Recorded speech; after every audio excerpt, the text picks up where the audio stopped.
Marker und wir freuen uns auf diesen dritten und letzten Tag und haben für euch einen ganz besonderen Song vorbereitet. Der Biathlon vom Hochfilzen Song Feuer im Schnee.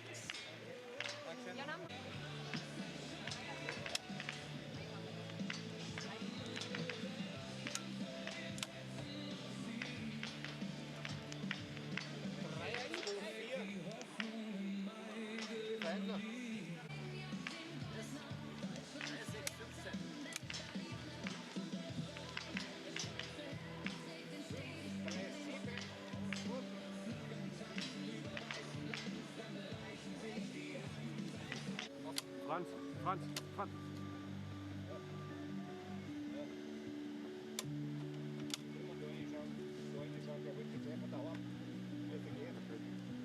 Ja, passt schon.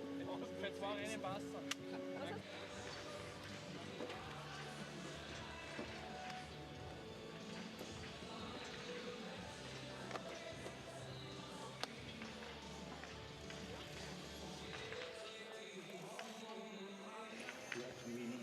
So yeah, the sauce is ready. So we'll wait. Le passage de relais, il est là, c'est ça? If you were to Tu passes là pour le transpondeur, tu récupères tes skis, tu rentres ici et ça se fait juste là. Ah, mais il se passe par là-bas alors. we should. Ja. Läuft wieder. Det är väl lite halvinrörat, men...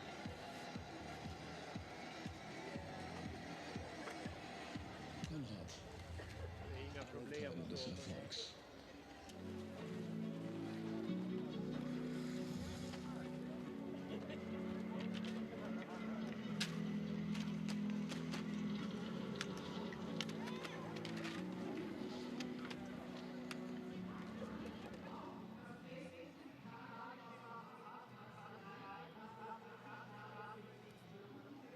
Welcome back to Hochfilzen, Austria, for the final of 3 days of sun-drenched biathlon competition at this National Biathlon Center of Austria. Today it's the men's 4x7.5 kilometer relay to kick off this BMW IBU World Cup Biathlon. And what a great event we are in store for today. The women did this yesterday and the men ran the pursuit. They'll flip the order today. The men will start with the relay in the morning. The women will compete in their pursuit in the afternoon. And we've seen similar conditions all weekend long. 2 degrees above Celsius, sunny, and just a absolute delight for fans, spectators, and athletes alike. Snow temperature, of course, can't be over freezing. It's -1 Celsius, and that is indicative of slightly colder temperatures overnight, which is pretty typical in this location in Hochfilzen. So we go to the relay number 2 in a story about the men's relay that goes back a couple of years, that we have to tell the story to get the full picture, because last season France won every single one of the men's World Cup relays, but dropped the World Championships, and Norway got their only win in a relay last year at the World Championships, which is a little bit of revenge off of a season before that, 2 seasons ago, in which Norway won every single one of the World Cup relays like France did last year, only to be scooped by Sweden at the World Championships. So all 3 players in the top 3 of the order. Norway leads after relay number 1, getting their first win since the 2024 season in Soldier Hollow.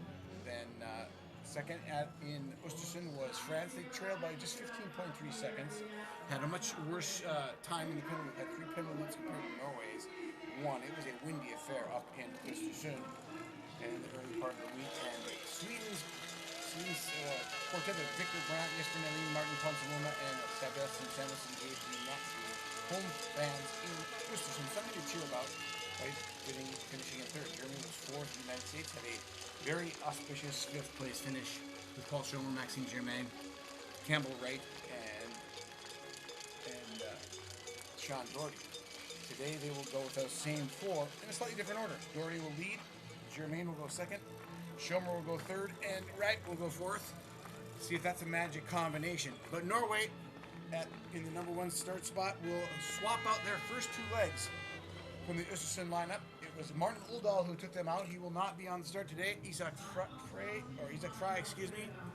was out 2nd. He will also not be on the start order, and it will be instead Johannes Dahl and Johan Olaf Button. And if you look at everything that's happened since that first relay, where they hadn't run a single race at that point in the competition season, an individual race, the Norwegian men were bound to change out based on the massive success of Johan Olaf Botten, as well as the success of Johannes Dale Skjevdal on the IBU Cup, where he won all three of his first three competitions and was promoted immediately to the World Cup, where he has now earned a spot in the scramble leg for the vaunted Norwegian biathlon team. If you look at some of the other teams, you've got Vitsa Hornet going out first for the Czech team. They finished 7th in the opening World Cup relay. They have one switch out from that. They'll have the 24-year-old Jonas Maracek, who plays Stravitsky. Here's the United States team. As I said earlier, Sean Doherty will go out first, a very experienced, probably the most experienced athlete in the quartet. The United States fielding a very strong team in this Olympic year, but they've never won a relay medal in World Cup competition, ever. Could this be the day? Sweden will put Jesper Nelin out and swap out Malte Stefansson for Victor Brandt, who has gotten comfortable leading the Swedish team in leg 1. But he'll sit out today as Malte Stefansson, the 25-year-old, ranked 25th in the World Cup standings. He will earn his spot in that Swedish relay. But here's the man with all the pressure on his shoulders. Johannes Dale Skjevdal, scrambling for the Norwegian team, is a nervous proposition. Because you have to get the best team in the world, or one of the best two teams between France and Norway, is to get them all on a good note. And Fabien Claude will once again lead the French team, who finished 2nd up in Östersund, but they will flip out the 2nd and 3rd legs and run Emilien Jacquelin 2nd this time. We're at 3rd. Nomae will go 2nd. We're underway in the men's relay in Hochfilzen. Final day of competition on this World Cup weekend, and it has been spectacular. Look at the weather, the fans. This hamlet of about 1,000 people swells to well over 25, 30,000 on World Cup Relay Day and World Cup Relay Weekend, or World Cup Weekend, not just Relay Weekend, but World Cup Weekend. And what a transformation that city takes in the villages around it, with the Gasthofs bursting with renters and people coming to watch this World Cup. And important to point out that this venue is actually driving distance from several large locations, including Salzburg, Austria, Munich, Germany. So this is a very nice event to cater to big population bases.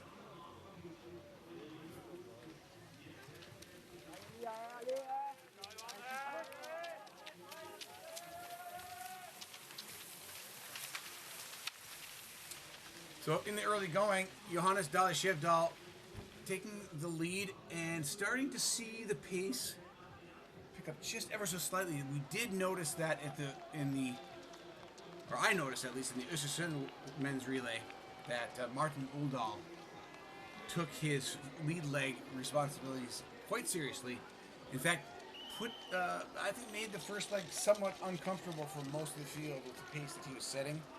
We are used to seeing sort of a gentleman's agreement in this first lap of the relay, which is slowly changing as teams get more competitive, and athletes like Martin Uldal try to prove that he was a good choice for that relay leg scramble to go out and try to punish the rest of the field. Dale Skjevdal is not doing that at the moment.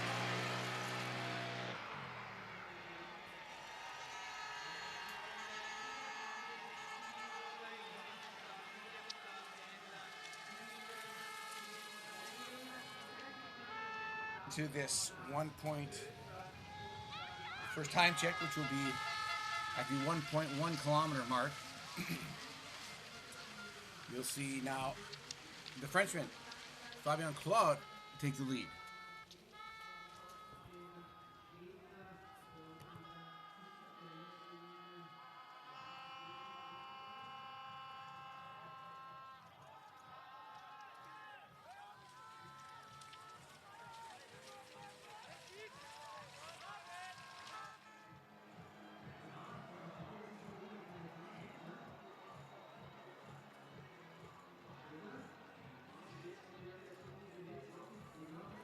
So at the 1.1 kilometer mark, it is France leading in the form of Fabien Claude.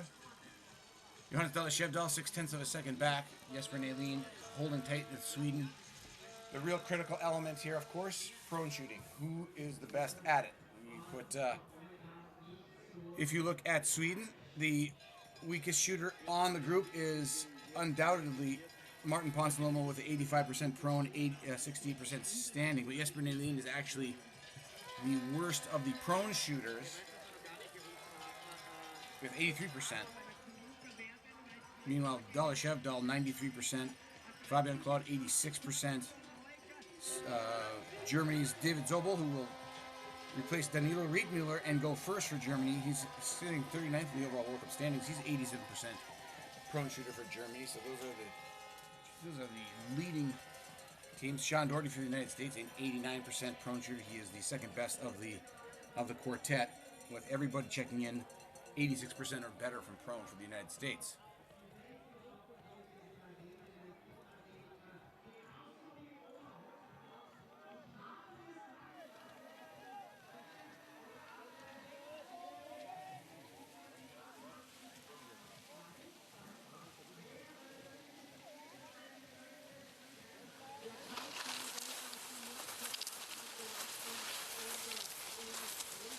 So through the 1.5 kilometer mark now, it's still Norway, France, Sweden, and I'm just kind of watching the body language of the chasers. This appears to be, by body language, a much more manageable pace being set by Johannes Dalashevdal than what we saw from the tenacity or the audacity of Martin Oldal to take the first World Cup relay out in basically racing format. And think a much more controlled affair, it feels like. Although, a little bit of daylight opening up between 4th and 5th in Austria and the top 4 teams, as you see them file in. They will shoot from their bib number on this first of 2 shooting stages of leg 1, and from here on out, the rest of the competition, they will load into the range based on who's in the lead and fill in from there on out. But right now, you'll see these athletes peel away to their shooting lanes, and if you are a big start number, as in like Poland's Badac in 13 is coming in 6th, he'll probably lay down and take some of the first shots, because he'll lay down way on the far end of the shooting range where his entrance is, where his shooting point is very close to the entrance of the range. Shooting conditions, little flutter of wind flag, you can see to the right of the athletes there.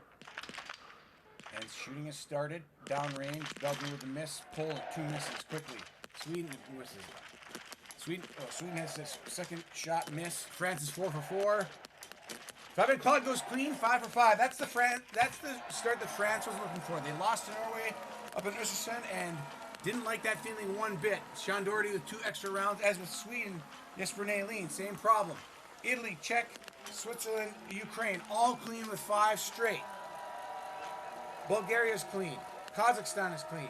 The United States finally gets their shot down in with 1 extra round, and Sweden is left sitting on the range. And this is the issue that Sweden seems to deal with week in and week out of a relay competition in the World Cup, is how do they get a first leg athlete into the front of the field? They haven't solved that riddle yet today. With Jesper Nalin leading shooting number 1. In second to last place, 20th spot, as Hungary and Austria, the home team, and Poland look like they are in the penalty loop.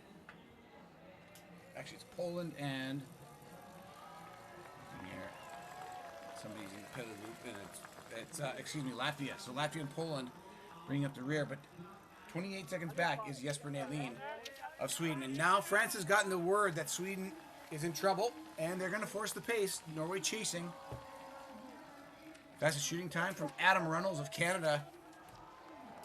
No big surprise there. He is a very quick shot. As we go on to lap number 2 of 3 for this first leg.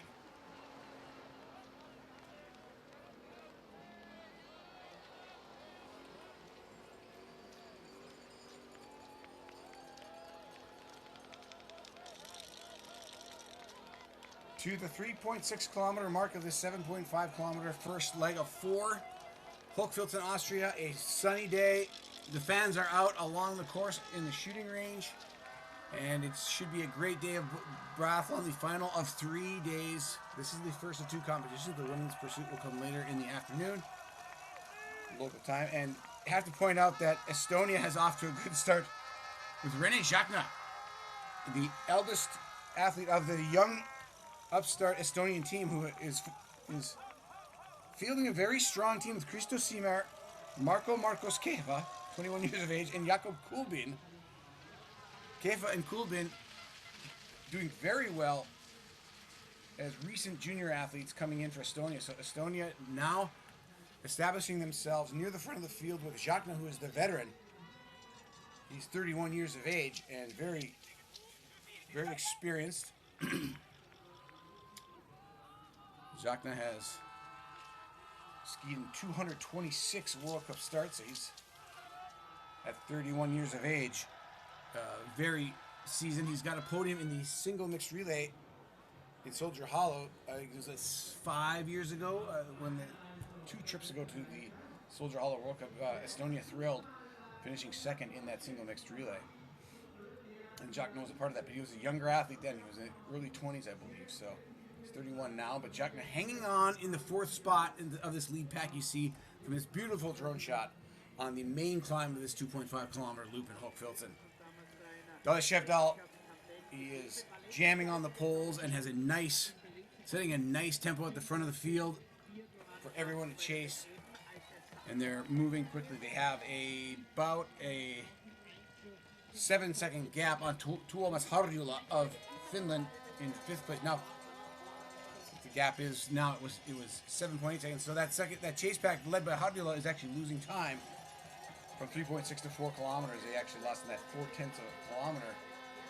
Lost another 2 seconds. So they're moving fast at the front of the field. And then the question for Jacna is it too fast for him to hold together for the upstart Estonian team?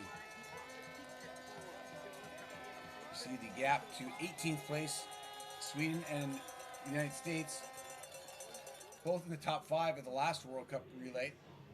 Now kind of sitting on the outside looking in. They're going to need to put some good shooting shots, some good standing shots down to lift their teams back up into the mix.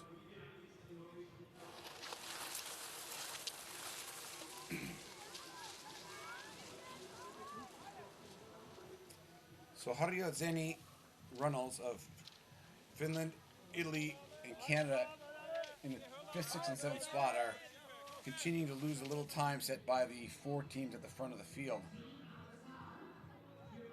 As we approach the second shooting stage of this first leg, they just shoot twice, once from the prone, once from the standing. Every athlete has 5 shots from a magazine. They take towards 5 targets. They have 3 extra rounds that they have to load manually with their fingers, which takes about 12 seconds on average. It's been the clocked time of an average hand-loaded round. So if you load 3 of those, it ends up being 36 seconds, which is a lot of time in a relay with just 7.5 kilometers of skiing. And then if you have to go to the penalty loop on top of that, it starts to add up, and it starts to create a dynamic that swings wildly from time to time in these events. Right now, these 4 teams are all perfect with the first 5 shots taken. 8 total shooting rounds for each team as each athlete shoots twice. Now from the standing position, Dallas Shevdal leads. France, Germany, and Estonia in shooting 2.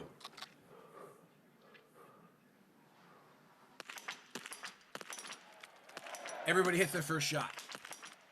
First miss comes from Norway. France is 3 for 3, and then they miss. Estonia.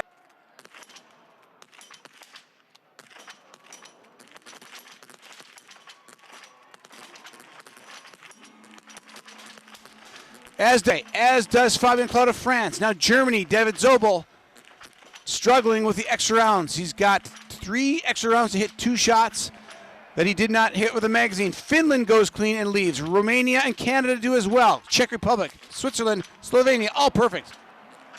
United States goes clean, 5 for 5. Sean Doherty getting the United States back into the mix. Canada holding down 5th with Adam Runnels. Fomin from Lithuania, 6th. Dovzhan 7th for Slovenia. Shamayev of Romania 8th. Great start for them. Switzerland with Sebastian Staller 9th. And holding down the top 10 is Hornig of the Czech Republic. 25 seconds between first and 26 seconds between first and 14th. Not a huge separator. And nobody really with any hopes or shot at winning this competition outside of a minute back. Jesper Nälin with 5 extra rounds has Sweden sitting in 19th of 22 starting teams, but 52 seconds back, and we have seen time and again the Swedes chip away at that, at bigger time gaps than that, and still end up winning, if not on the podium. So Sean Doherty with the fastest shooting time in that shooting range, 23.5 seconds. The gunslinger from New Hampshire, and putting the United States in 12th spot, but just 25 seconds back now, as they will go to Maxime Germain for the second leg. Dale Shevdal will hand off to Johan Olaf Botten, who has been spectacular since the start of this 2025-26 Olympic season.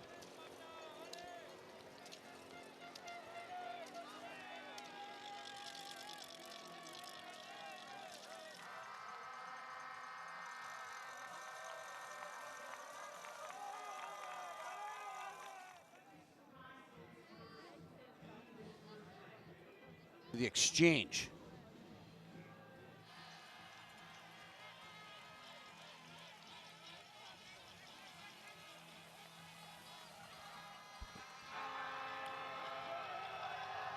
Two very familiar foes at the front of the field, and Fabian Claude with a little bit of a bobble on that treacherous right-hand turn that has given these athletes trouble all week long. Then the gap back to the chasers. This is Jacna this is actually Harjola, Thomas Harjola shooting 2.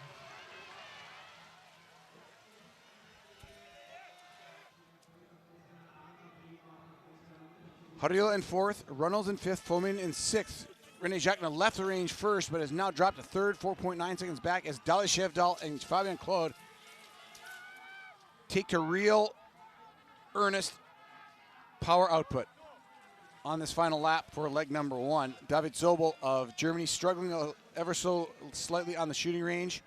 Had a penalty loop from the prone position, and that is the team among the favorites in the biggest trouble right now, as they trail by 40.6 seconds. It's still not a massive amount of time. It's just they're sitting at the back of the field and have a lot of traffic to go through. Meanwhile, at the front of the field, pounding away at the pace is Fabian Claude, and actually supplants Dale Shevdal, who is generally considered a slight bit faster than Fabian Claude, at least statistically this year. He's about 1% faster, but right now it is the Frenchman putting the pace to the course faster than Dale Shevdal by just 0.7 of a second. But Zachna now has lost an aggregate 14 seconds to the two leaders since the shooting range, and Harjola is 7 seconds back.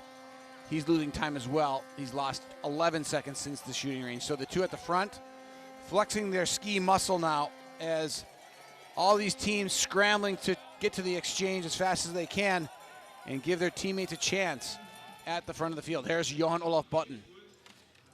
His debut as a relay leg of the Norwegian World Cup Biathlon team, and he is the man in yellow, the World Cup overall leader. Leads by 67 points over Tommaso Giacomel. That is a sizable lead with just 5 competitions. So Johan Olaf Botten should be fine today, right? Well, we'll see. The relay is a different kind of competition psychologically, as you know your teammates are relying on you. Botten has shown that when it's all about himself, he is he is a podium finisher 4 or 5 times this season and a winner twice. Now he will face the relay. Leg 2 of Norway. His teammate Dale Shevdal trying to get him the lead. As you see the two men taking the exchange on the right-hand side of that last shot.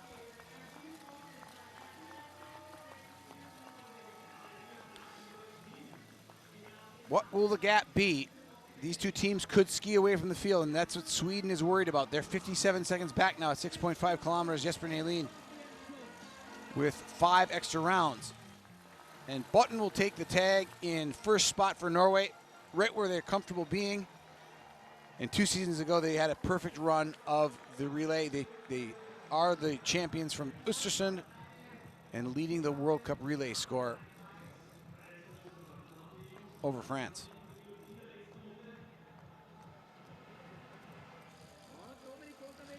Time ticking away, 25 seconds now. And still, it's Czechia who has moved to the third position. And that is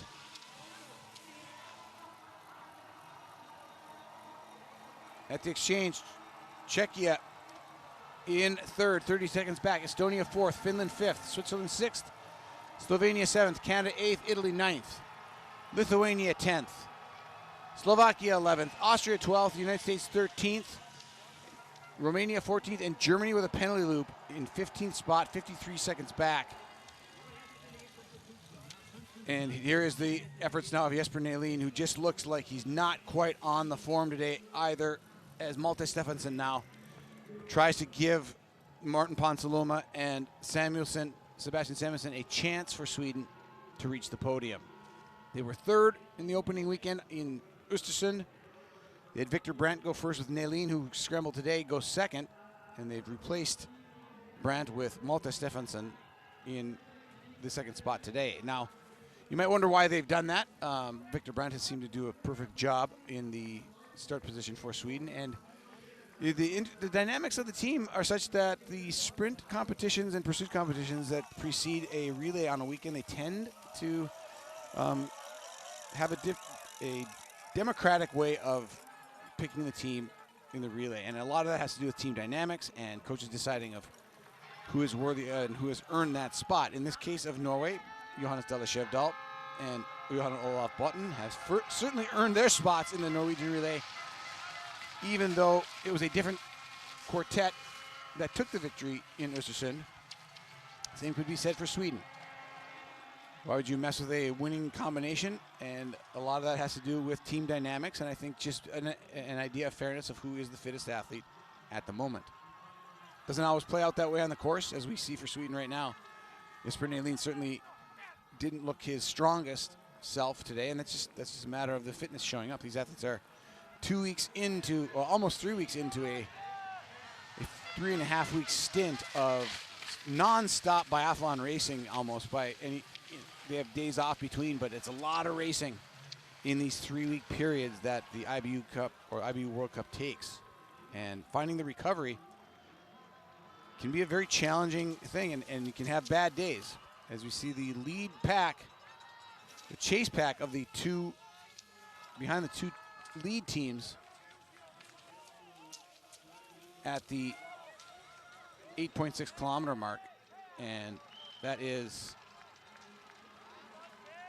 35 seconds back for Kritzmar and company, which is between 35 and 41 seconds back between the Czech Republic and the United States. Well, actually Austria at the back of that group, and Navrath in 12th and 13th, 42 and 47 seconds back, and Sweden 109 back now. So things are not looking better for Sweden, I have to say.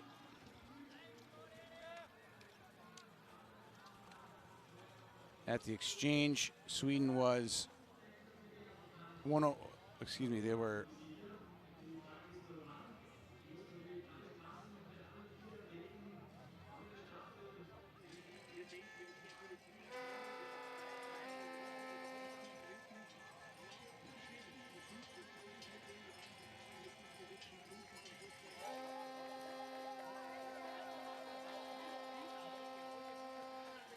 here now is the effort of the Romanian team, Gheorghe Buta.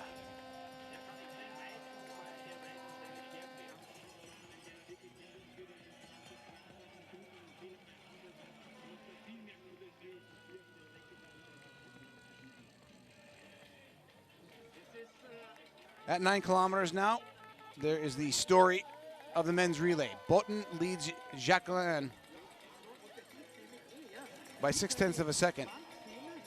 Jacquelin last week for France went third. He's going second today and is flipping out that order with Fillon-Maillet, who went second in Östersund. He'll go third for France today. Botten, of course, in his relay debut for Norway. Jacquelin taking the lead trying to force Button into a position where he must defend rather than attack.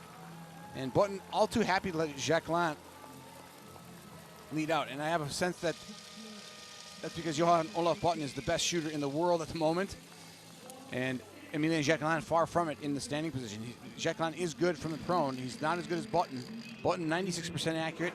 Emilien Jacqueline 92%, but go to standing, and it's a 68% success rate for Jacqueline compared to a 98% rate of Johan Olaf Button. Jacqueline trying to do all he can to get in the head of the World Cup leader, but he has a miss, and Button is clean so far. 4 out of 5 very quickly for Jacqueline. And Button almost gets up to leave, but he misses the final shot. All things being equal, Jacqueline with a little bit of an advantage now. And Button had to resettle his mental process quite a bit. Took about 3 seconds longer than Jacqueline, but no harm done. Just a little bit of time given up to these chasers led by Jako Fak of Slovenia. The chasers coming in 37 seconds back, and the chase pack is 10 plus strong. Most of the field in the range now, duking it out from leg 2, prone position. Italy's doing the best. 4 for 4, 5 for 5 for Austria and Italy. They'll head out on course with no extra rounds. Czechia is clean. Canada, Switzerland, all clean. Finland with an extra round. United States with 2 extra rounds. Lithuania is clean. Maxime Germain for the United States trying to get them back in, but struggling on the prone shooting. Germany goes clean as well. So a little bit of good news for them. Moving up the field is Germany, but where will they shake out? Estonia drops to 9th now. Klemetinen of Finland 10th. Navrath in 11th for Germany, and Malte Stefansson with an extra round leaves the shooting range for Sweden. But Emilien Jacqueline forcing the hand of Button. Button nearly gets the 5. Jacqueline missed his first, Button missed his last. A very, very interesting and sort of tense duel between the two at the lead there, as Jacqueline taking the role of sort of forcing the hand of Button. We look at the shooting of Italy, and that is Lukas Hofer, the veteran, 36 years of age. He's a 90% prone shooter, and he's trying to put Italy back in the mix. So Button now playing catch-up to Emilien Jacqueline. Jacqueline gaining a few seconds, leaving the shooting range. Not a lot, but enough to put Button a little bit on his heels. And I got to say, Johan Olaf Button has not been on his heels all weekend long, or all season long. This is probably the shakiest performance we've seen from Button, and it's not all that shaky, just one missed shot. But he does cede some time to Jacqueline, and Jacqueline is trying to force that gap. It's opened up to 4.4 seconds. They left the shooting range. It was 3. So, indeed, the Frenchman is putting time on the Norwegian in this second ski loop. But remember, I read the stats just a few minutes ago. Jacqueline has hit just 68% of his standing shots. Button has hit 98%. But this is a very different animal, this relay shooting contest. Lukas Hofer now coming through the 11.1 kilometer mark, 43 seconds back, the best of the rest. The podium spot still wide open for a good 7 or 8 teams following.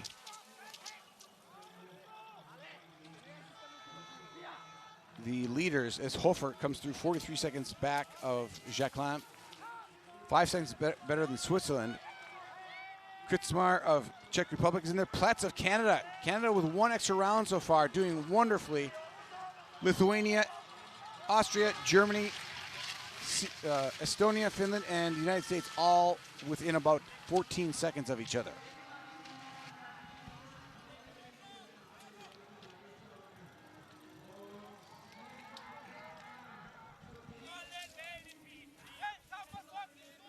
The Swede, Stefansson, checks in 125 back after 11.1 kilometers. At the exchange again, Sweden was 107 back, so losing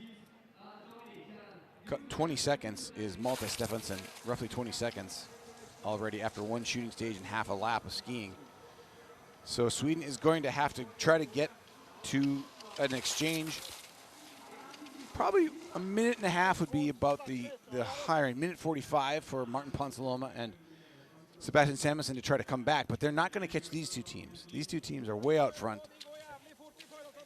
But Button, at 11.5 kilometers, continues to lose time. He cedes 3 more seconds to Jacquelin from the last time check, just 0.4 of a kilometer earlier. So in 400 meters, he's lost another 3 seconds. And I'd be willing to bet that Button is okay with that. He knows what Jacquelin is doing. He's trying to force his hand. And Jacquelin can either come in and be the chump or the hero. And he's done it both ways many times, and it's spectacular when he is the hero. But it's a cringeworthy thing to watch when he's the chump. Let's see what happens here. Jacquelin doing what he does best, getting under the skin of his competitors, or at least trying to do that. And it's a spectacular way to do biathlon, and it sure is entertaining. Here is Jacquelin, who's now forced the issue with the world's best biathlete by pulling 3 to probably 4 seconds from him on this second to last ski loop. 5 shots with 8 bullets for 5 targets. Here we go.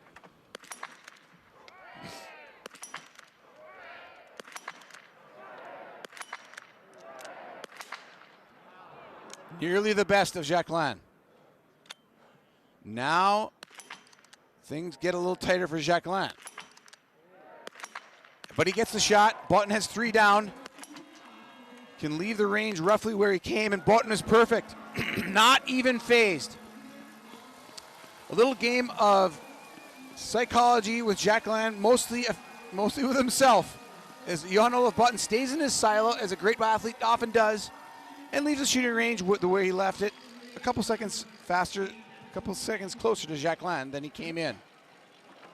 Now Hofer, trying to keep Italy in line for the bronze medal. Italy finished 6th in the opening relay in Östersund. And he's got a whole host of athletes from other countries chasing him. And there's Switzerland, Lithuania, Czech Republic, Canada, Austria, Germany, Finland, Estonia, United States, Sweden, all in the range now. Italy goes 5 for 5, as does Austria. The Austrian Simon Eder, the elder statesman of the field, showing the youngsters how it's done. United States goes clean. Germany goes clean. They're going to figure back into this competition. Lithuania is struggling. Czech Republic and Finland and Estonia all get all 5 shots, and things don't shake out that much for the podium positions. Hofer leads the chase group out of shooting 4 at 54 seconds back, but he's got plenty of company in Eder of Austria, Pletz of Canada. Canada shooting spectacularly. Just 1 missed shot so far for the Canadians. Burkhalter from Switzerland. Kritzmar from Czech Republic. Navrath from Germany and Germain from the United States. They're all within 10 seconds, within 12 seconds of each other. Here's the missed shot. Oh, it's so close.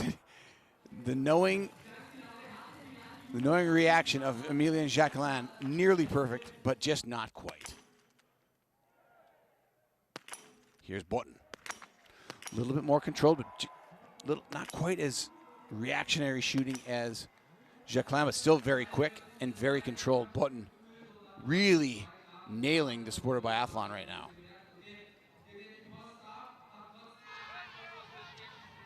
Fastest shooter, Simon Eder, 20.6 seconds. Gunka of Poland at 20.8.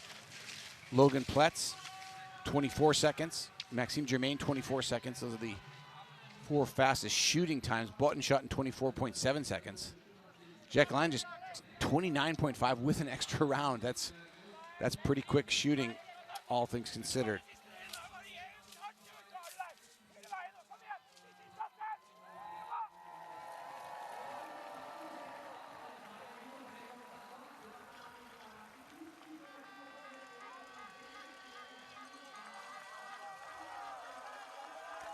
Back out on course now. The Italian, Lucas Hofer, left the shooting range behind the leaders in 54.9 seconds back. Hasn't hit that time check yet, as you see Botten holding down second, 5 seconds back of the leader, Jacquelin. And this is a chase pack. The Italians will rely next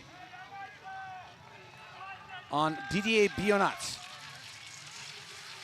The Norwegians will go to Sturlaholm Lagride. France will go to Quinton Fillon-Maillet.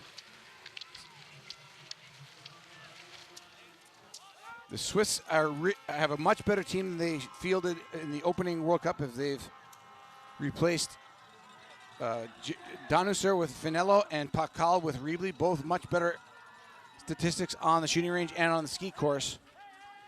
As we hit 13.6 kilometers, the gap now over a minute to everybody but behind Botten. Hofer 102 back, Burkhalter of Switzerland 4 seconds back of Hofer, and then Ader right on his tails, as is Pletz, Navrath, Kritzmar, and Germain. Then a little bit of a gap, 8 seconds to Finland, and another 12 from Finland to Estonia. Sweden holding 142 back with 7 extra rounds. And Sweden has a big gap to make up in the final 2 legs. And they will rely on the 2 best Swedes, Martin Ponsiluoma, 11th ranked, and in the World Cup standings, and Sebastian Samuelsson ranked 4th. Botten closing the gap now on Emilien Jacquelin. Jacquelin has been forcing the pace all race long. Botten saving up his pennies to spend in the final kilometers, and they might get him right up onto the heels of Jacquelin by the time all is said and done. Course breaking down ever so slightly in this warm temperatures, a couple degrees above freezing. That sun directly hitting the snow, turning it a little bit sugary in a few places. And just like that, Johan Olaf Botten has closed the gap, and Jacquelin starts to fade ever so slightly with his power skiing. Be interesting to see if Botten just tries to go by for good measure, as you see the calm, cool smile of the 2 guys who are going to go do battle. They know each other well. They know each other well and will revel in this competition. They now face together in the 3rd leg of the men's relay from Hochfilzen, Austria. Stop 2 of this 9-stop BMW IBU World Cup Biathlon circuit. And it's Norway and France at the front of the relay. Who would have guessed?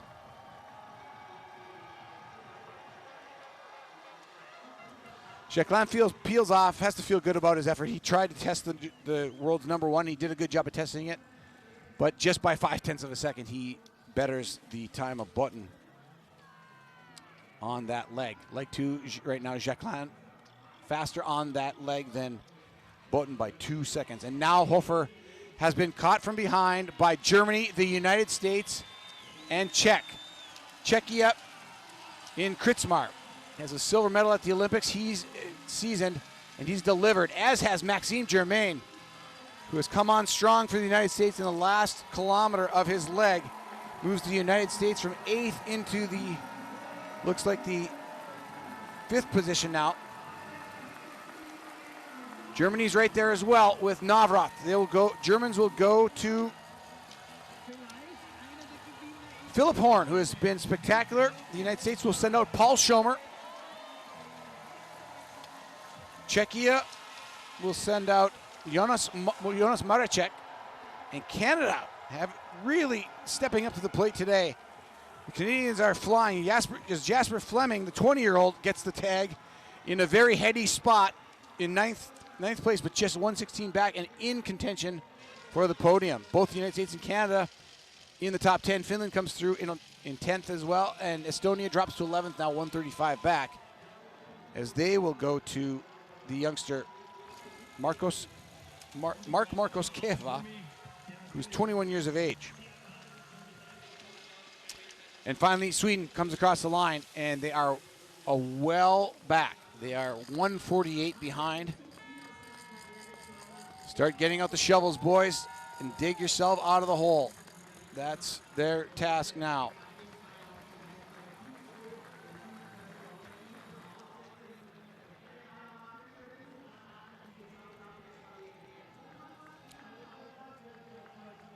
So at the halfway point of this men's 4x7.5 kilometer relay. It is France by a half a second over Norway. Italy, Germany, United States, and Czechia all within 2 seconds in third through fifth.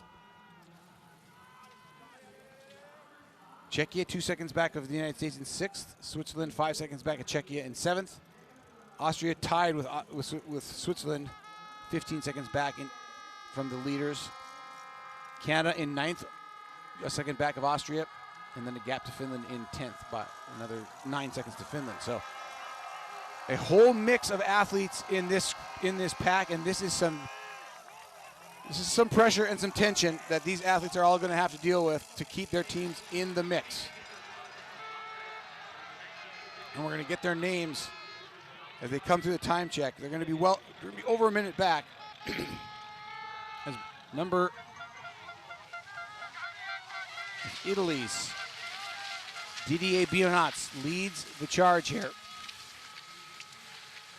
Horn, who has been spectacular and carrying a penalty loop and 5 extra rounds for the German team in the first 2 legs, has got, but second leg for Germany did a great job, Philip Navrath, of getting the Germans back in the picture, and they're squarely in it. The United States, who finished 5th in the last World Cup, the opening World Cup relay, is in 5th with the former Paul Schomer. The oldest and longest running biathlete of the trio, but Schomer had some knee problems over the last couple of years that has kept him off the World Cup. He kind of surprised and came back and made the World Championship team for Lenzerheide of Switzerland, and has been in good health since, trying to make his second Olympic team for the United States. He's got a great opportunity to prove it here today that he deserves that spot as he holds off Maracek Fleming of Canada, Finello of Switzerland, Komatz of Austria, and trying to stay with the likes of Philip Horn, who is flying this week. Horn has gotten to the front now, sensing that perhaps it would be good to use his ski form to wound some of these men he's skiing with, and it might be working. Komatz for Austria at the back of the group, statistically the slowest skier of the people in this pack. Finello is very quick right ahead of him, but Finello has no shooting statistics from this season, but he has historically been about a 50 to 60% shooter at best. Very fast skier. In fact, had some of the fastest ski times of the World Cup racing, individual racing last season, but would pair that up with a 50 to 60% shooting score and never found himself near the front of the field. Sturlaholm Lagrade now comes into the shooting number 5 in the lead, putting a little bit of time on Canton Fillon-Maillet. And it makes you wonder if Fillon-Maillet is playing a little coy, giving up 6.8 seconds into shooting 5. Or just being controlled. That might be a smart strategy of QFM. Both of these athletes extremely experienced. Lagride 3 for 3, 4 for 4. Perfect shooting for Sturlaholm Lagride. 165 starts for Lagride. And a miss for QFM.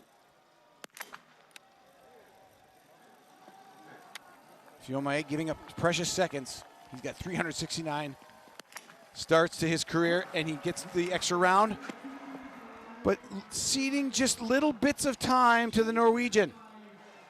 Sturlaholm Lagride doesn't look back, and he's pulled 20 seconds out of Canton Fillon-Maillet, and that is about 6 seconds on the track and about 13 seconds on the shooting range with the extra round. Now Philip Horn, the only skier from that pack who decided to stay with Horn was Bionats of Italy.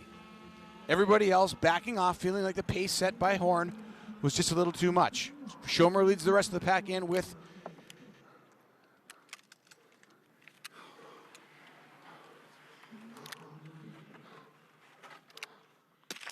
Schomer. Germany starts with a hit. Italy with a miss. Miss for Germany. USA and Czech start with a hit. USA's 2 for 2. USA's 3 for 3. Czech misses the third shot. USA 4 for 4. USA 5 for 5. Paul Schomer puts the United States into podium position with a perfect shooting score. He's going to go past Philip Horn who had extra rounds, and he'll go past Didier Bionats as well.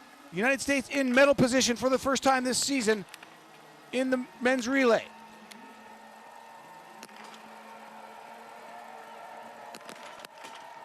Austria gets the extra round, tantalizingly close to the penalty loop. Canada with just their second miss on the day,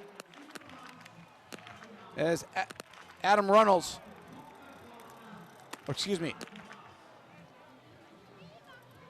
Fleming for Canada gets all 5, but you can see that Fleming just didn't have the shooting range prowess at 20 years of age to match the quickness with which these World Cup athletes shoot in a relay competition.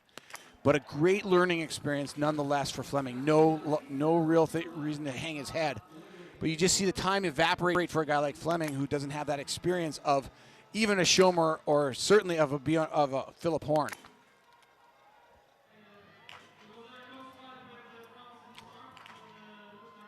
French fans,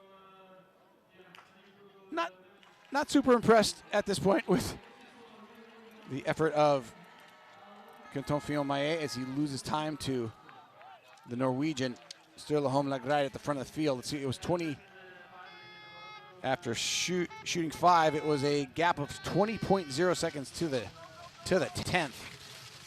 And he at 18.6 coming around that challenging corner.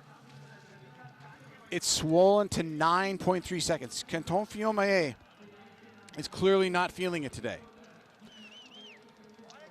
An off day, to say the least, but he can hold it together. If he can hold it together on the shooting range and the tracks for another lap and a half, plus put down his 5 standing shots, he should have an opportunity to keep his team in contention at the front of the field and maybe still take the win from the Norwegians, who won the opening World Cup in Östersund with a different lineup.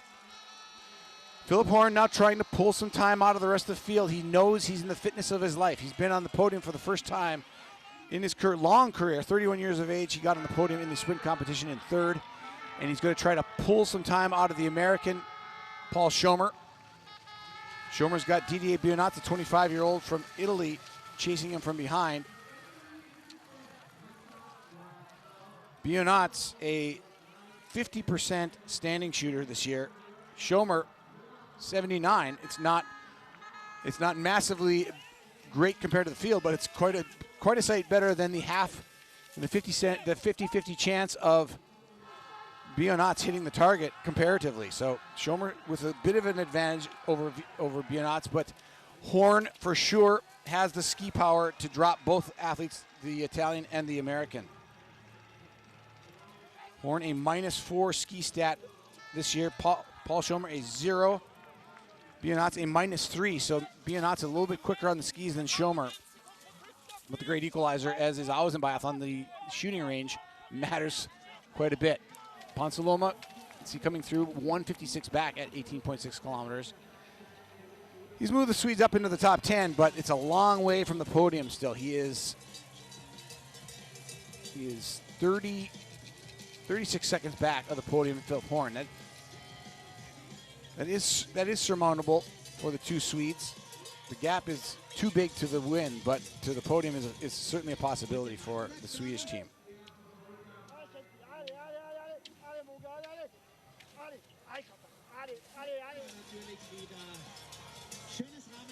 Quentin Fillon-Maillet, he's doing his best. You can tell he's struggling a bit. Doesn't have the power to match Lagride out on the course. At 19 kilometers, he's dropped to 32 seconds back now. So Lagride knows he's forced the issue, but Lagride certainly looks like he's working hard. It doesn't look like a stroll in the park for him right now either, but he knows he's been successful at breaking Quentin Fillon-Maillet's spirit. Fillon-Maillet still not in sight on the range. Lagride taking his time to the first shot, but gets into a good rhythm. Jumped on that shot high.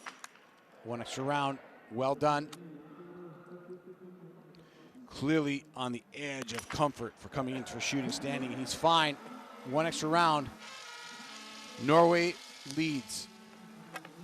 Quentin Fillon-Maillet has nearly a minute on third place. It's a lot of time, but 2 misses, 3 misses could open the door. But he's saying nothing doing. Nearly child's play, misses the last shot, but still a wonderful cushion of time. Struggling a little bit with the loading of that extra round as you hear the crowd start to roar at the chasers. Still not in sight, though. They're just on the backside of that tunnel, and here they come, as if on cue. It's the lone figure of Philipp Horn, and the Germans love it.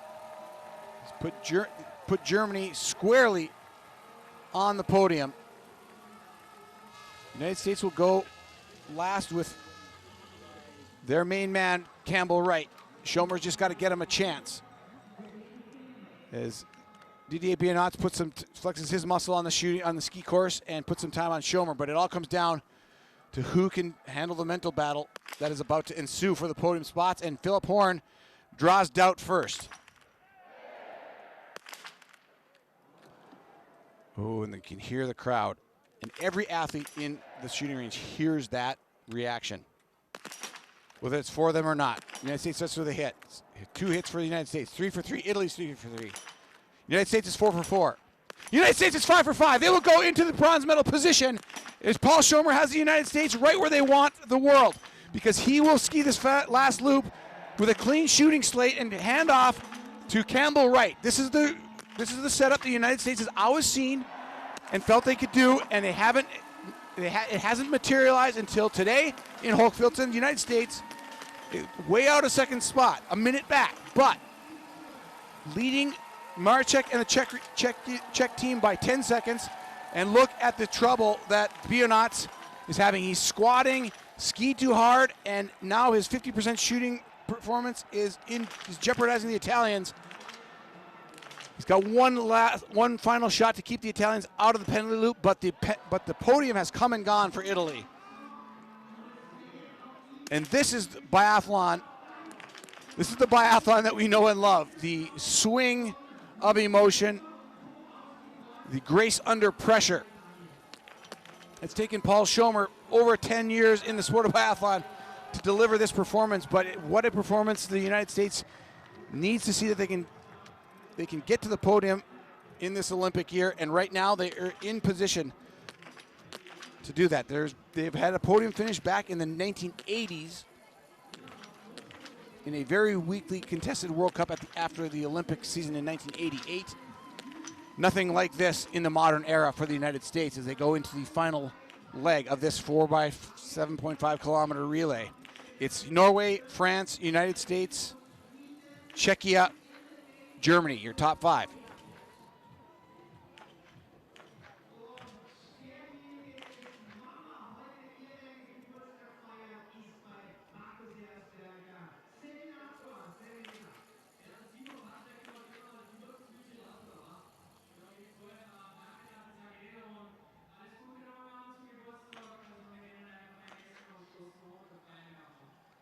And it's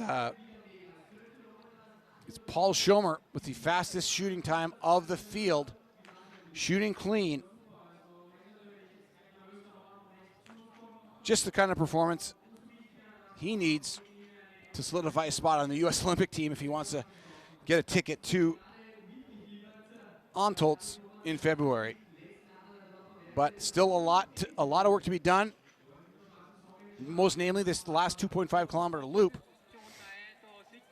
The story at the front of the field is Norway is now skiing away for the victory as Quentin Fillon-Maillet came out equally at the exchange and has now dropped 48.7 seconds to Sturla Holm Lagride, and he looks absolutely gassed right now. Not sure why, but you get into a second week of competitions, and maybe the fueling wasn't quite right. Maybe the sleep wasn't quite right. There's so many factors these athletes need for recovery when they're racing day in and day out the way they do when they hit the World Cup circuit like this.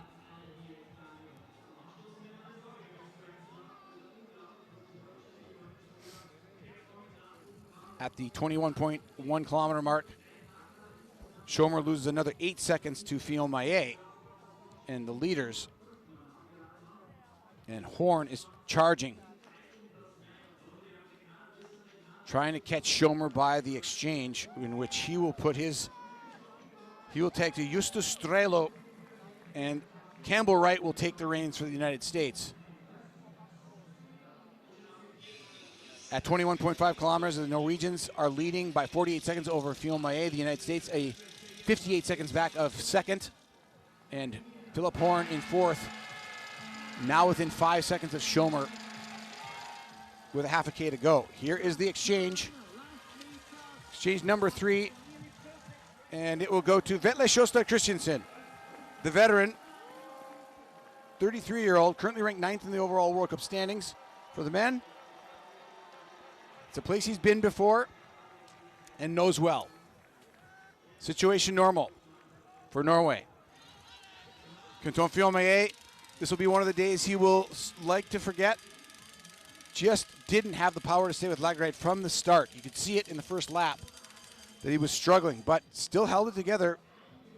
But France definitely on the defensive now as they go to Eric Perrault, who would have loved to have left the stadium with Vetle Sjostad Christensen and flexed his ski prowess. But he'll not get the chance unless there are some missed shots and some slower skiing from Vetle Sjostad Christensen ahead of him out on the course. So Perrault takes France out in second spot with a deficit of 53.0 seconds to Norway. And then the tight race for the podium position. Philip Horn has Paul Schomer's number, but Schomer's done his job. He's gotten the United States within striking distance of the podium. Has struggled in recent days to feel the ski form is at top form for him, but it's enough to keep the United States in the mix for the first time with a credible shot at a podium finish today. It's Germany in third, now the United States in fourth.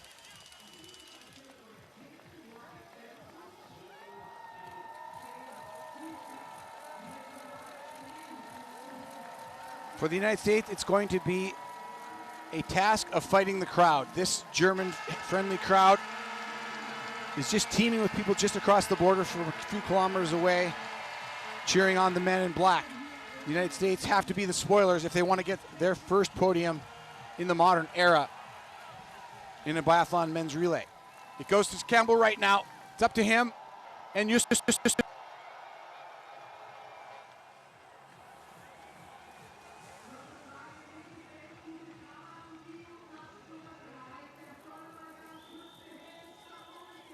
Into leg number 4 now.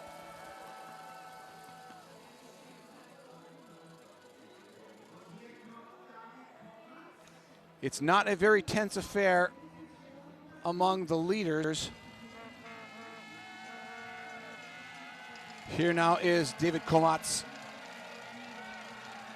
with the Austrian efforts, but one thing we have to point out is that at the exchange, Sweden is just 4 seconds back of the United States and right on Czechia's heel now, and that is with Sebastian Samuelsson. So, per the usual, Sweden is going to force the hand of everybody that they gave a huge gap to early in the first half of this relay.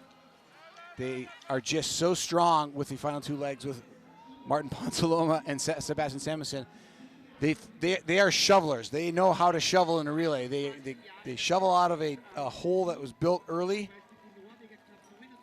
and absolutely doing a great job of getting Sweden back in the mix. They were third at the last relay. Leg 3, fastest leg 3 was Sturluholm Lagerheid, Ponsaloma second, Horn third, and Schomer fourth. Fiumae sixth in that leg. As we go to 23.6 kilometers, just 2 teams through at this point. Perrault 53.7 seconds back. It's the same, basically the same gap that he held coming into it. Campbell Wright taking a line that was maybe a little bit sketchy there, not really following that rim of snow around the apex of that turn, but has moved ahead of Strela as if to say, I got this. Because he knows behind him, he's got a Czech athlete who's not a real huge threat, but certainly good enough to pull it off. Mikulas Karlik, he's ranked 41st in the world. Sebastian Samuelson, the 4th ranked biathlete, against Campbell Wright, the 10th. And Justus Strelo, the 14th. So a relatively fair fight between these 3 teams in the final leg. The advantage on the shooting range going to Strelo, who is both a fast shooter and known to be a clean shooter, but he's struggling this season with a 77% standing rate, which has not been his mode of operation. Campbell Wright, 91 from the prone, 82 standing. And then going to Sebastian Samuelson, he's got a -5 ski time and a 93% prone hit rate and an 88% standing rate.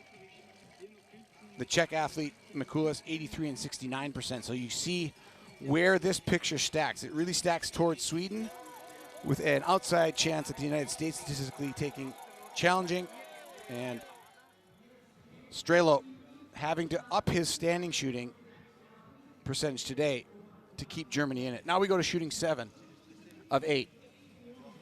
Vetle Christensen trying to make it a ho-hum affair at the front of the field by just putting down the shots. He's continuing to keep the same gap between Perot and himself that he had at the start of the exchange.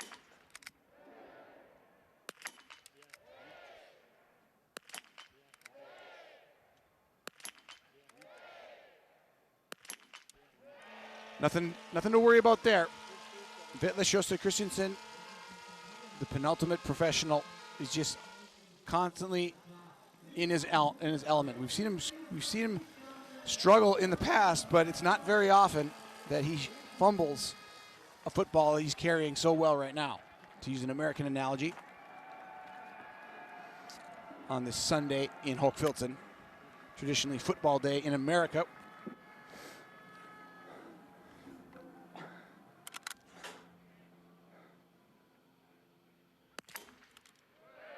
Perot starts with a hit. Quick cadence. Well done there as well. So no real pressure on either of the first 2 teams, and they remain separated by 46 seconds coming into the range. Let's see what it is coming out. It's 43.8 going out. So Perot making 10 seconds on Christensen, but it's not enough to really create any kind of concern for the Norwegians. Now, for the final spot of the podium. For Sweden, it would just be another podium. For Germany, same thing.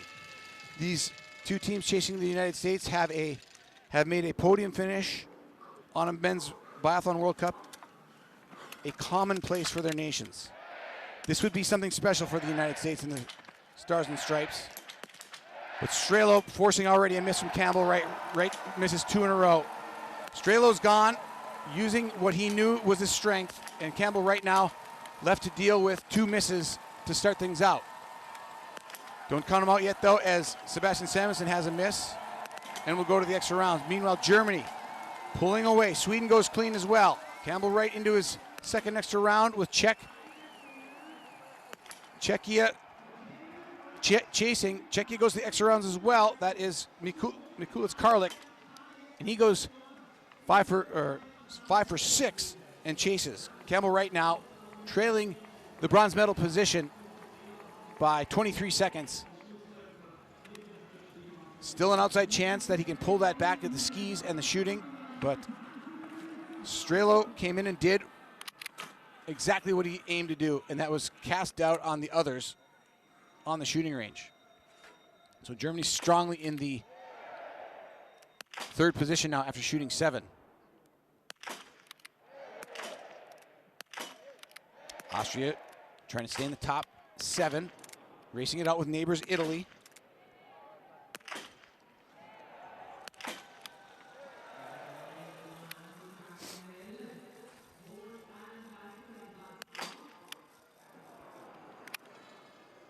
You can hear the groans of the home fans. And he avoids the penalty loop. The Austrian that is Fabian Mühlauer.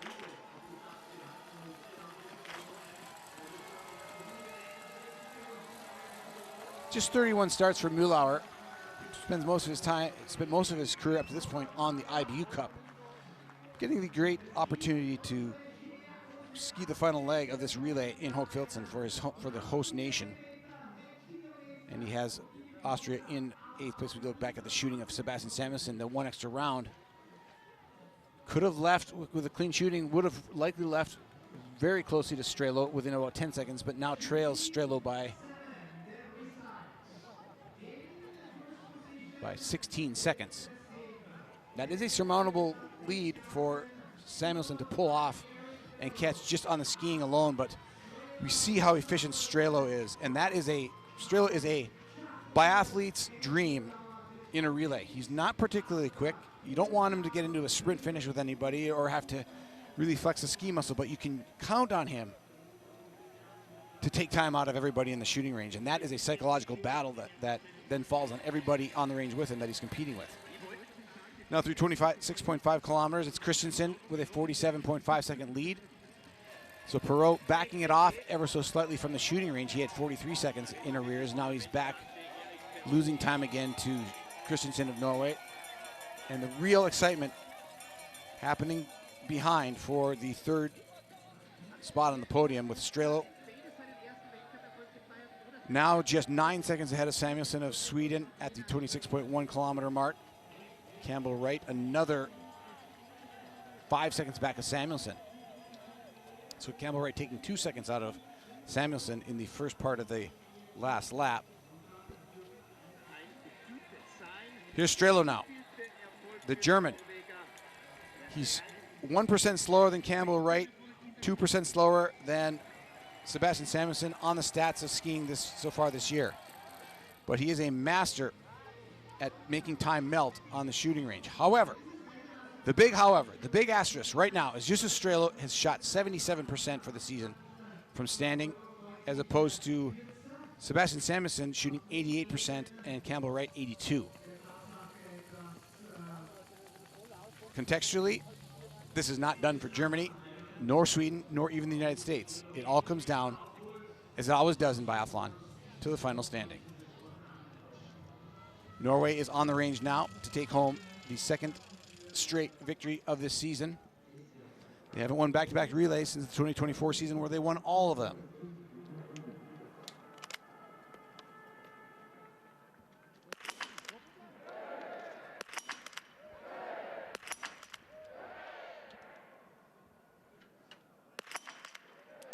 A little bit of a hiccup and a wait and a holds out. And he goes 5 for 5. Not fast, but it's effective. Norway will win the relay unless something massive happens in the next 12 minutes.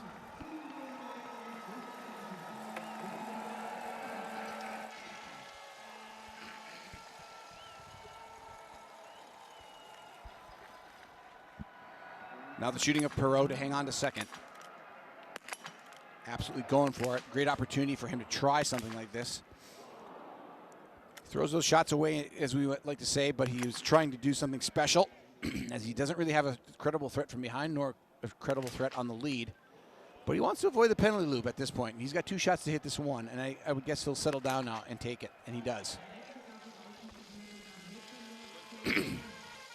So Vetle Sjosa Christensen set to take things home for Norway. Relatively placid waters at the front of this field in first and second. But behind them, a big battle for the third spot. Sweden trying to get there for the second straight time this year. Germany trying to get there for the first time since the third World Cup relay last year in Rupel, and they haven't been on the podium since mid-season a year ago. Strelo is looking solid. No kinks in the armor yet. There's a miss, though. And there's another one. Door wide open for Sweden and even the United States. But Campbell Wright's going to have to do something special because Sweden goes 5 for 5. Can Campbell chase him? Campbell's 3 for 3. Wright is 4 for 4. Campbell goes 5 for 5, and he's going to chase Sweden for the third spot of the podium. He's going to have Strelo behind him, but the 2 men ahead of Strelo are too fast. And now Campbell Wright, can he pull the rabbit out of the hat for the United States and get on the podium?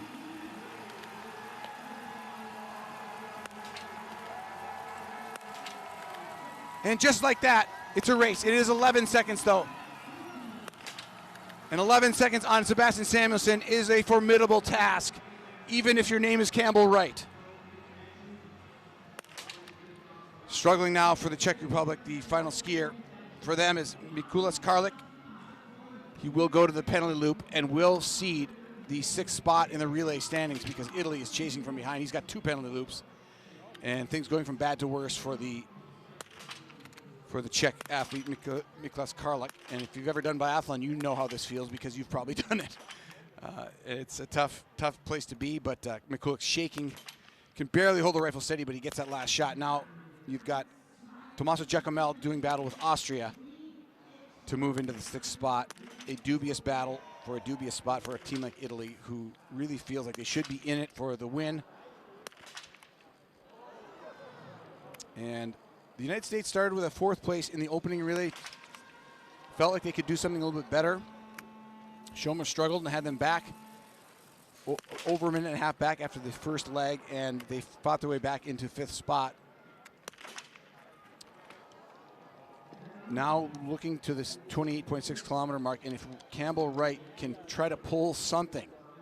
There's the gap you see for the podium. The man way up the front of the valley, that is 3rd place Sweden. In between them is Strelo and Campbell Wright.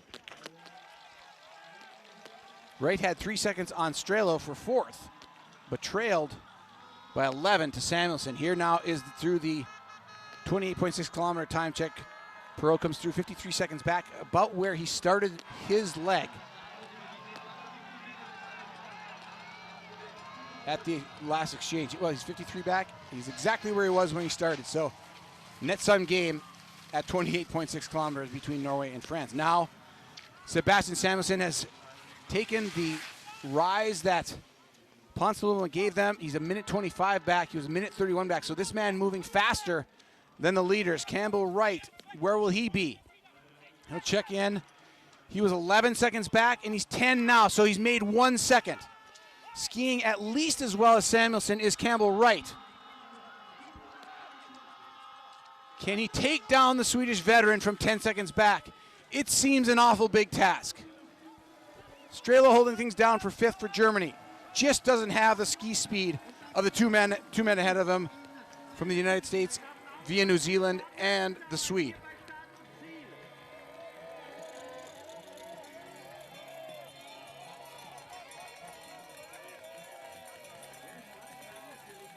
Vitla Christensen seems to have the pedal off the gas as he's ceding time to that man, Eric Perot, and Perot doesn't seem to be really fighting that hard terribly either.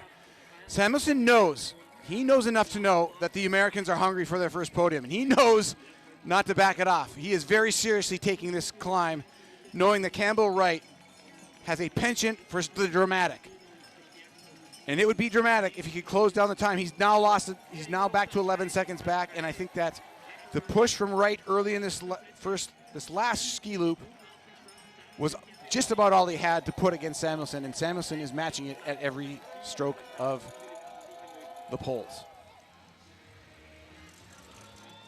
Norway will go 2 for 2 this season with a different lineup, switching it up from the first World Cup, showing that they have the depth to win with all different combinations of their team. They can take IBU cuppers and put them in the first leg and still win the relay. Norway back on top. They're 2 for 2 this season and will take control of the World Cup overall standings in the relay. A great performance by the Norwegians. They've missed just 3 shots the entire day. 3 extra rounds, near perfection when you are also equally as fast as the French team on the skis. France, the difference? Well, it's 5 shots. It's 0 plus 8 for the French. It's 0 plus 3 for the Norwegians, and that's going to be about the difference between the two teams. They are very well matched in all aspects. The win comes down to who has the best shooting score at the end of the day. Behind them, the battle rages between Sweden with 0 plus 9 and the United States with 0 plus 7. A great performance. Don't think that Campbell Wright is going to shut down the great Swede Samuelsson. I think it'll be a carbon copy of the order in Östersund. Samuelsson looks back, knows he's got it. They're going to go Norway 1, France 2, Sweden 3, just like in Östersund. And the United States, once again, proving that under the right conditions, they are a threat for the podium. They come in 4th. A great performance by them. And Germany 5th across the line.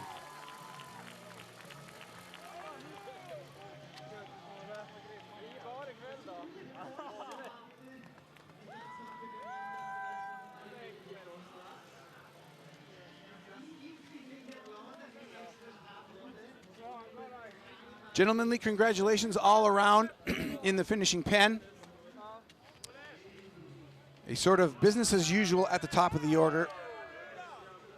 The real story of the day was the United States in a position to get their first modern era podium finish in a men's relay, and coming up just a little shy. In fact, just 9 seconds shy of the podium.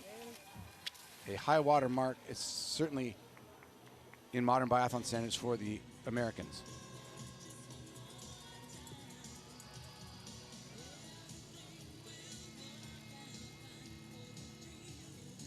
Here's the effort of the Italian team. Tommaso Giacomel taking it home for his teammates. Elia Zeni, Lucas Hofer, and Didier Bionats. They finish with a shooting score of 1+8. They've got 8 extra rounds in a penalty loop and will come across the line into 6th position. Going to be just about 3 minutes behind the leaders. Just inside 3 minutes. They'll come in 258 back. 57.4 to be exact. So 6 teams across the line as we roll forward through this day of competition. The women's competition coming up an hour and a half from now. The pursuit will close things out at this World Cup stop in Hochfilzen as Ukraine, Czechia, and Estonia come across the line 7th, 8th, and 9th. It'll be 8th and 9th will be determined by a photo finish between Czechia and Estonia.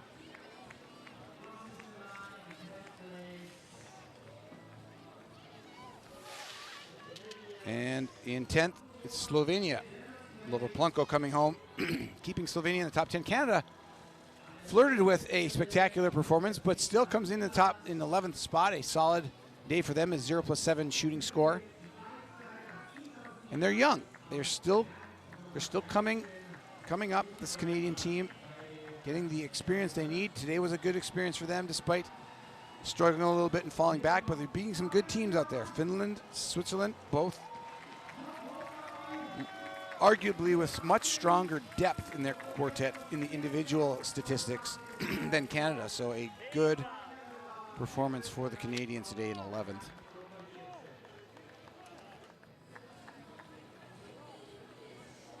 Three teams have been lapped and will not get to the finish line. Slovakia, Bulgaria, and Latvia are those 3 teams. Still on the course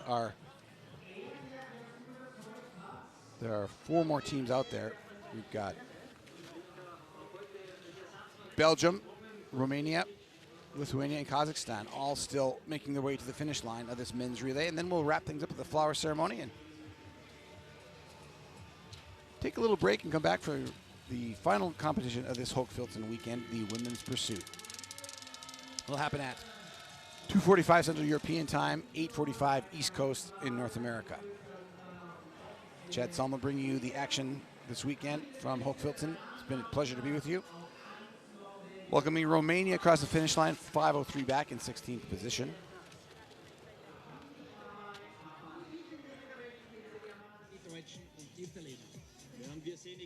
And Belgium. This is Sam Parmentier going last for Thierry Langer, Florent Claude, and Mark Mackels.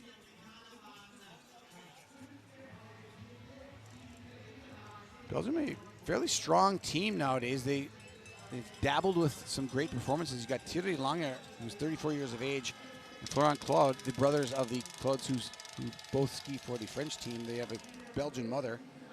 When Florent did not make the eldest of the 3 did not make the French biathlon team, he started to compete for Belgium and has led a fairly good charge from the Belgians. He and Langer are ranked 34th and 49th respectively overall in the World Cup standings.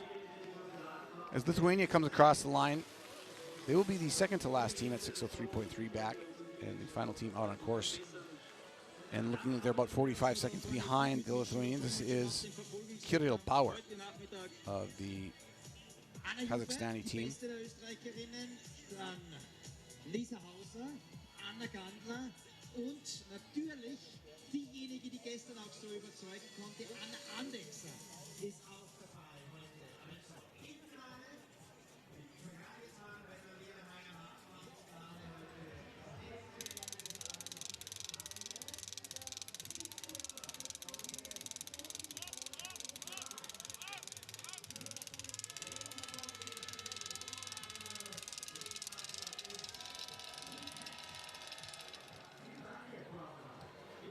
The final team on the course to get to the finish line, as I said earlier, 3 lap teams. This is the final team to get across the line without being lapped, and that is Kazakhstan.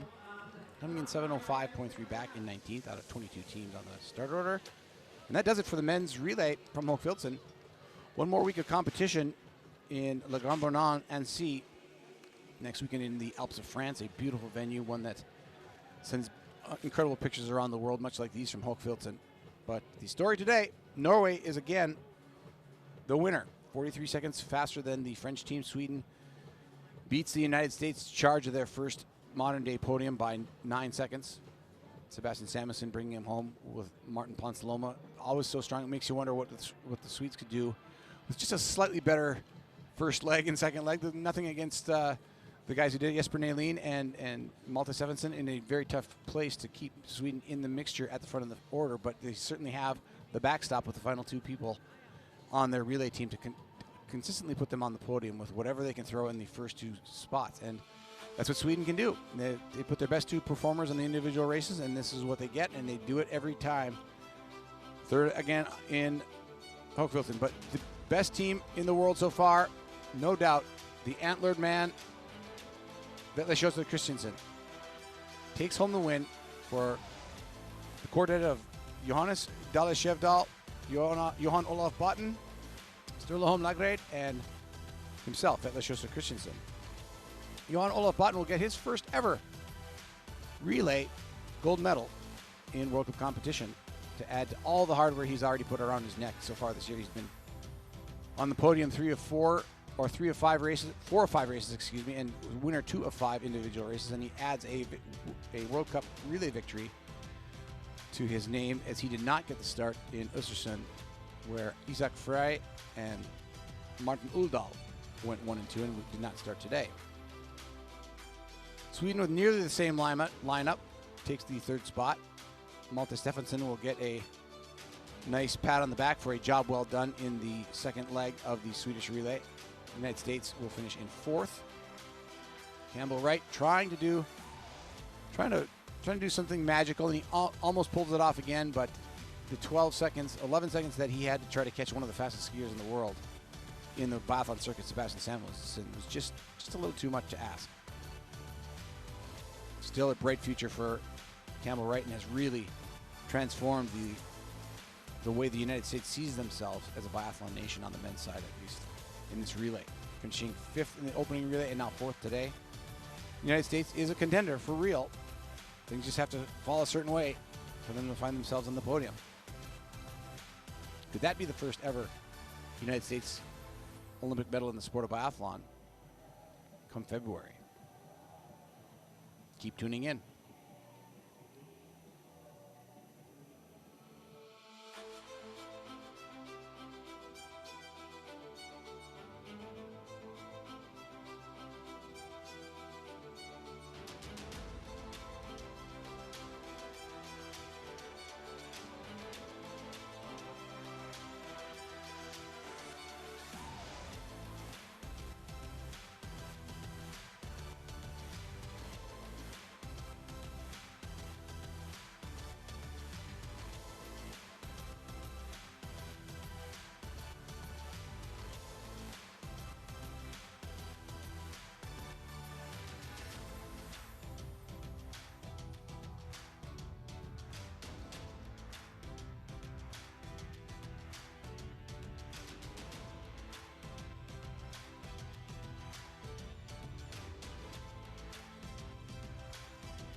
Vetle, congratulations. Second win in a row, even with a different lineup.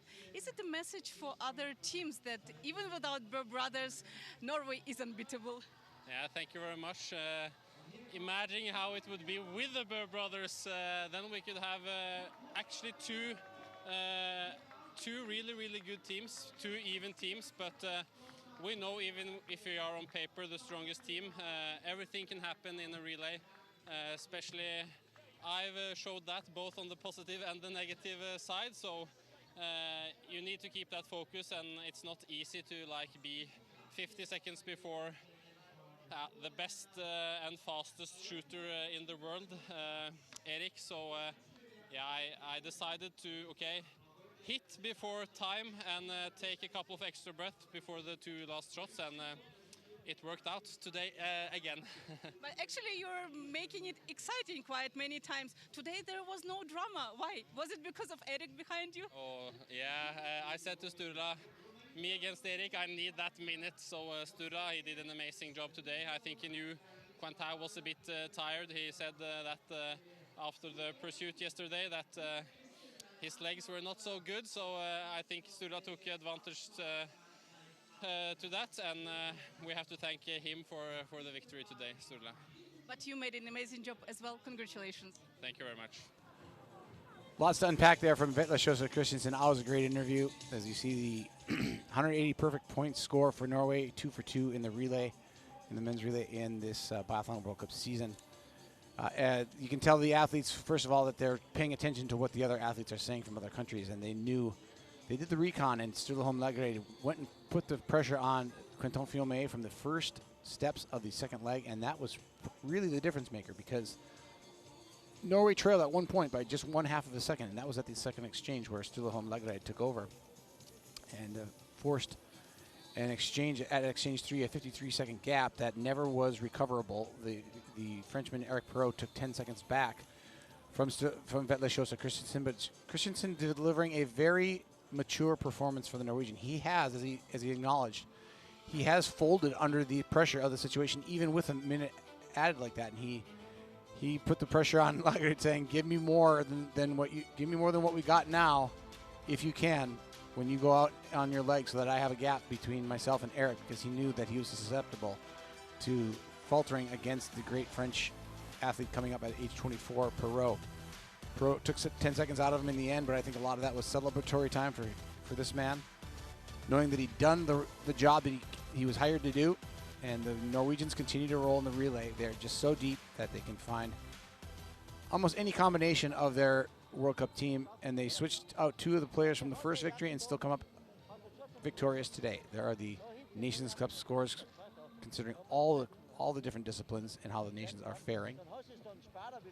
Your top 10, top 20, top 16 teams. Those scores all determine how many starters you get at the Olympic Games, how many starters you get in the World Cup competition. The better teams get more starters, and it all has strong implications. All these nations chasing the Nations Cup scores every week and trying to get as many points as they can to position themselves for a good number of athletes to try to take success on the World Cup stage. Flower ceremony coming shortly. We'll step aside until we hear the IBU anthem.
Yeah, just third podium.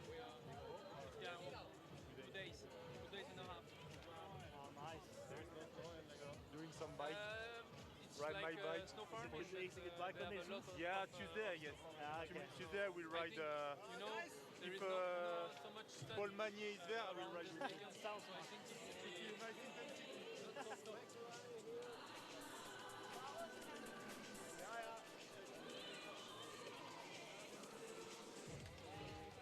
Die Teams are ready und somit bitten wir um Einspielung der IBU-Fanfare.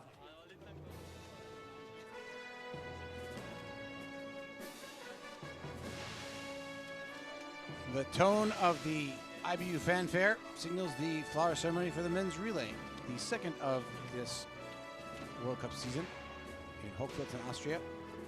This concludes the men's competition for the weekend here in Austria. 2025 official prize giving ceremony relay man.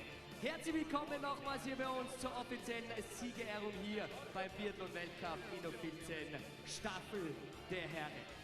Ladies and gentlemen, give it up. In third place, auf dem dritten Platz. Wir gratulieren Jesper Nelin, Malte Stefansson, Martin Ponsiloma und Sebastian Samuelsson. Team Schweden, Team Sweden! Sweden takes third for a sixth time in 7 relays. They were on the podium 4 or 5 times last season. They were third 3 of those times, second once, and they won the World Championships 2 years ago. The World Champions from Oberhof in the relay. And continuing to throw different players into the mix. This time it's Malte Stefansson going second with Jesper Nelin starting first, but it always ends with Martin Ponsiloma in the third leg. And Sebastian Samuelsson in the final leg, and it seems to be at least if not a winning combination, it is a podium combination for Sweden. They're there once again in the third spot.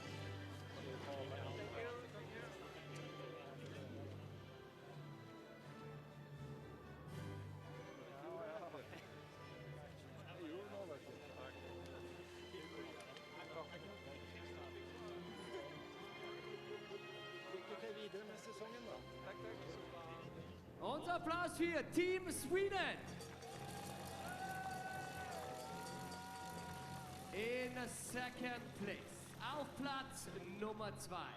Unser Applaus, ladies and gentlemen, give it up for Fabian Claude, Emilien Chaclet, Quentin Fiume, and Eric Perrault, Team Frankreich, Team France. After 5 straight victories and winning the men's World Cup relay score in a perfect score last season, the French have started with 2 second-place finishes in a row.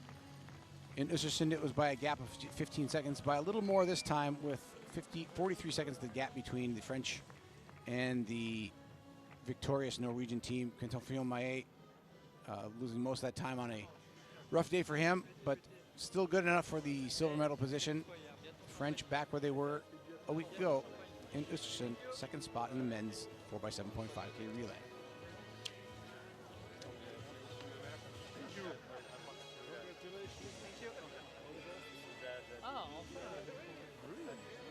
Dankeschön.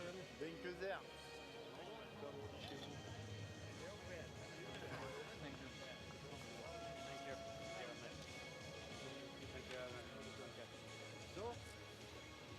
You're welcome. Il n'a jamais vu Rocky Cap. Maria va être contente. Yes, sir. Donc là, il sait pas ce qui passe dans. Allez, je vais galer. Allez, hein, soyez contents. In second place, Team France.